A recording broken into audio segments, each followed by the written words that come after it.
A few days ago, I made a post on TikTok asking one simple question. As an editor, what do you struggle with the most? The response was honestly insane. I got hundreds of comments, and after reading through them, I noticed something really interesting.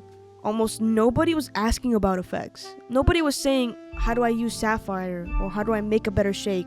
Like, the questions weren't really anything effects related. It was mostly 5 things that I noticed. So in this video, I'm gonna explain those 5 struggles, explain why they happen, and tell you what I wish someone had told me when I first was starting out. Number 1, stop chasing effects. One thing I noticed from the comments is that a lot of people think the missing piece is learning another effect, learning another transition, another shake, another velocity thing, or keyframes, or another plugin. And don't get me wrong, those things are useful, but they're not what makes an edit good. When I first started, I thought the better my effects were, the better my edits would become. Or if I had this plugin, I would use it and my edits would become better. So I'd spend hours learning this new effect, this new plugin, this new transition, thinking it would make my edits stand out. But when I look back at those edits now, they honestly sucked. Like, they were not good at all. And it's not because the plugin or the effects were bad, but because I was missing the main fundamentals. Things like pacing, clip selection, storytelling. What was I trying to convey with this edit? Or was it just random? I think one of the key things is making the viewer actually feel something from your edits, right? That's what makes something stand out, you know? Like, what makes somebody go, wow, that was a sick edit? You know what I mean? Like, that factor is super important. If your edit has good timing, strong clip selection, and a clear direction, it doesn't need 50,000 effects flying around, popping up on the screen. The effect should support the edit, not just be the edit. So before worrying about what plugin everyone else is using or what effect everyone else is using, focus on your basics first. Those are the skills that will help you improve with every single edit that you make. Number 2, creativity isn't something you're born with. There were so many that said, I have no creativity, I can't think of ideas, I don't know how to execute what's in my head. Creativity comes from exposure. The more edits you watch, the more movies you watch, the more commercials, music videos, animes, sports edits, whatever inspires you, the more ideas your brain has to pull from. Nobody creates something completely original out of nowhere. Every editor you looked up to took inspiration from another editor or from someone else or another art form, and then so on and so forth, you know, that goes on forever. And that's okay. The important part is not copying someone forever. It's about studying from them. Why their video worked, why it went viral, why did this transition feel smooth, why is the color grading so good, how does it fit the mood, how is the pacing working in the edit, what made you keep your attention, right? Like, what made you stay and watch that edit throughout? These kind of questions help you analyze and study the edit. And once you start doing that, your brain starts pulling ideas and things to work from. And eventually, after enough experimenting and practice, your own style starts to show naturally, right? You start building that naturally. You don't find your style, you gotta build it. Number 3, stop letting views decide if you're improving. Views are one of the worst ways to measure your progress as an editor, because views don't only depend on your editing.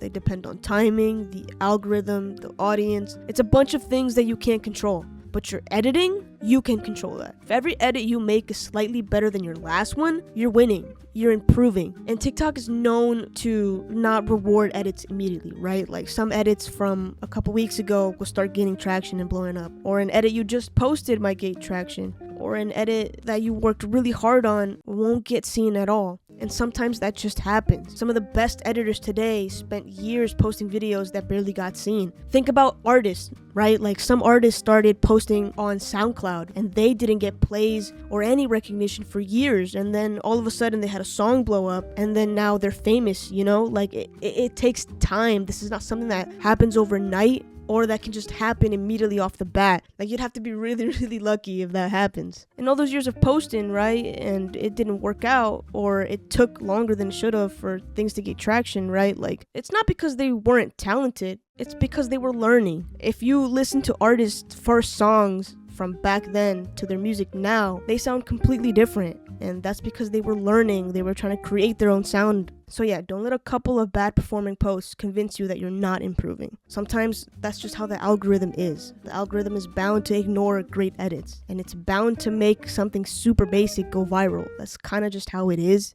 But that doesn't mean that your edits are bad. They just take consistency and more time and eventually you will get there. Number 4, finish more edits. People saying they lose motivation halfway through the edit, or they start another project before finishing the first one. Perfectionism is probably one of the biggest things that slows beginners down, because you end up spending 20 hours trying to perfect one edit when you could have finished 5, and you could have learned something way more from those 5 than trying to perfect an edit. Finished edits teach you way more than perfect drafts. Every time you finish a project, you're practicing pacing, exporting, posting, getting feedback, and moving on to the next idea. That's how you improve. Not by staring at the same timeline for 3 days trying to make one transition perfect. Something that's finished is better than something that's not, especially when you're learning. Another thing is, I really encourage a lot of you to comment on each other's posts, especially as an editor. Whether you noticed a clean transition or something interesting, or you have a question about how something was done, comment that. Don't be afraid to comment or ask questions or be curious, or just comment in general on people's posts. I feel like in this space, feedback is so important. And so when we interact with each other like that, we create those conversations and we learn from each other. And that's what's beautiful about art. We get to take and make things our own and learn. And that's what makes editing like such an amazing thing. The last thing I kept seeing was comparison. I'll never edit like them because I'm on mobile and they're on PC, or I'm just a CapCut editor, or I wish I was this good. This is something almost every editor goes through, trust. But here's what you have to remember. You're comparing your beginnings to someone else's years of experience. You're seeing their best work, not the hundreds of bad edits they made before when they were just starting out, just like you. Instead of comparing yourself to your favorite editor, compare yourself to your last edit. Ask yourself, did I learn something new? Did my pacing improve? Did I try something different? If the answer is yes, then you're moving in the right direction. And that's honestly all that matters. Most beginner editors aren't struggling because they aren't talented. They're struggling because they're putting too much pressure on themselves. They expect every edit to go viral. They expect themselves to be creative all the time. And they compare themselves to editors who've been doing this for years already. The truth is, editing is a skill. And like any skill, it takes time. So if you're just starting out, stop worrying about being the best editor in the room. Focus on becoming a better editor than you were yesterday or last week. If you can do that consistently, everything else, your style, your confidence, and yes, even views will come with time. Thanks for watching.